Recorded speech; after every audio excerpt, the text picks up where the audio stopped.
So what's going on, everyone? How's everyone doing? Now I want to talk about an album that I've been waiting for a while now, and if you don't know by looking at the title up there, you know it's basically Nas' new album called Life is Good. Now, like I said, I've been waiting for this for a while. I had my anticipating videos, and I think this was basically on it that I wanted to hear. And you know, I had high hopes for Prodigy's one, which, you know, didn't really sit well with me hearing the project. That's why I didn't do a review for it, if you did wonder that. But basically, this Nas project that I'm about to review and give you my thoughts on, I liked it, and by some of the, you know, thoughts and comments by other people that I've seen on Twitter, on a bunch of other sites, blog sites, people have liked it also. You know, people said their favorite tracks. But right now I'm going to break down some of the tracks that I liked, maybe some things I didn't like, maybe, you know, my top 3 tracks, what I rate this album, and get into all that. So with that being said, you know, let's get started. So if you get the deluxe version of the CD, you're going to get 18 tracks on it. And with those 18 tracks, you're going to get features from Rick Ross, you have Swizz Beatz, you have Miguel, you have Mary J. Blige, you have Amy Winehouse, and also a few others that feature on this album. Now for producers, you get the normal producers that Nas has worked with in the past, such as No ID, Salam, you know, you have Justice League on here, and also a few others. But those are the main ones that I liked that really made this whole album come alive. Now before I even get into what I liked about this album, let me get into what I didn't like so much. Now I can only really say one thing I didn't like about this album, which had to be the track with Swizz Beatz and Miguel called Summer Smash or something like that. You know, that was the only track I didn't like. Maybe if they would have placed it, you know, after the dawn, maybe I would have liked it a little bit more. Maybe, you know, it wasn't organized right, but it didn't fit well. I didn't feel like Nas fitted on the track as well. Maybe it was me. I really couldn't stand like at least a minute on it. I had to skip it. That was probably the only song that I had to skip. All the other songs I could play right through them. I loved like every song on here. There wasn't a single song that I didn't like on this. So that's saying a lot for just one track being bad. So now one track that really surprised me that featured Rick Ross, you know, Accident Murderers. You know, I'm not really heavy into Rick Ross. I don't really feel him as much. But on this track, I actually liked his verse, and that's saying a lot for me not, you know, liking Rick Ross as much and what he says in his verses and everything. But I actually like this one. You know, the song fit perfectly. Nas went in, you know, Rick Ross gave his stuff, you know, and I liked it. Now, one thing that I really liked on here is how he didn't, you know, go to a commercial side or, you know, pick out some artists like Nicki Minaj or Lil Wayne to feature on this. You know, he kept it mainly, you know, his regular stuff. And one of the things that I really liked about this, he had a lot of songs that were like throwbacks, you could say, at least in my mind, sounded like 90s type of throwbacks,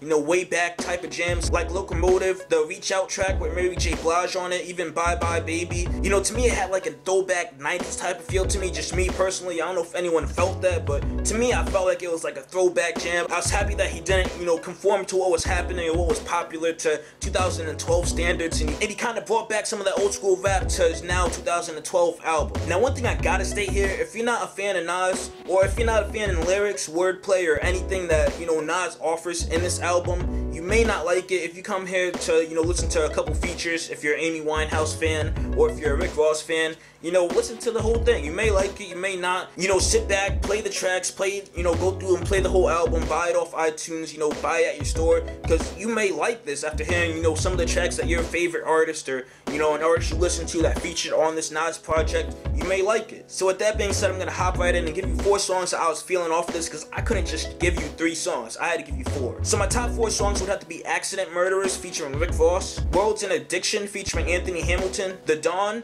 and Cherry Wine featuring Amy Winehouse. You know, and right now I gotta give this album maybe a 9 to 9.5. I'm kind of iffy on it, but I'm thinking I'm kind of pushing it to 9.5 really, because, you know, for the whole 18 tracks, for me not to like one track out of the whole 18 and the rest 17 tracks were hot and fire, you know, that's saying a lot. So I'm gonna drop this with the 9.5. And you know, without a doubt, this has to be in my albums of 2012, you know, my top albums. If you haven't already bought this off iTunes or went to the store and bought it, you know, it's worth buying. You know, get it off iTunes so you can get like an extra track if you want it. If you have the CD version or whatever, you know, it's all worth buying this album. Support Nas. He's been, you know, putting in work for a long time. So, you know, support it. Check it out on iTunes or go to your store if you don't want the extra song. Whatever, it's fine. Just make sure you support him. Be sure to check out the album. It's a great album in my opinion. 9.5. I liked a lot of tracks. If you heard the album already, you know, tell me some tracks that you liked, some tracks you may have not liked as much. You know, what would you rate this? And also, if you haven't, make sure to hit that subscribe button up there. It helps me get the videos to you. And also, I'm going to get reviews for Kanye West Ross's new album that's coming out for good music.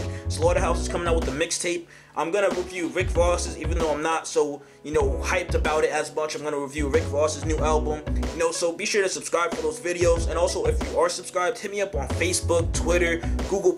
So whenever I have a new video, you instantly get it. You don't gotta sit and wait for YouTube. If there's a problem with YouTube's little subscription thing, you get it right there too. You just click it, watch it, play it, have fun, share it with other people that like hip hop and like, music as a whole. So with that being said, I'm out. Peace.